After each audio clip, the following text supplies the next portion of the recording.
Hello mga Lodi Loves! It's maulang hapon po sa ating lahat. Ayun, gumawa pa ako ng avocado shake.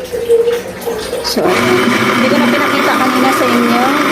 Ang paglagay ko ng yelo at saka ng gatas. Ayan.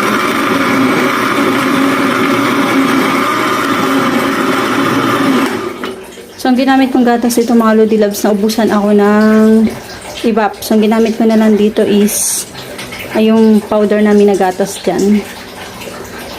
Powder na gatas. Kasi naubusan na ibap. So, ayan, nilagyan ko rin siya ng konting sugar lang. Then, ayan.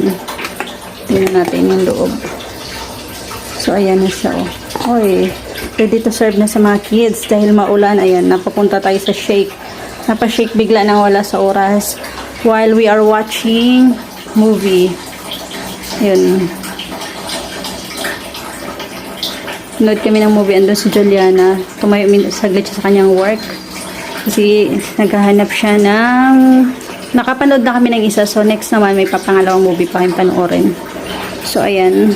Serve ko na tong aming masarap na avocado shake. God bless everyone. Mag-ingat po tayong lahat kasi malakas ang ulan sa labas. Bye-bye po.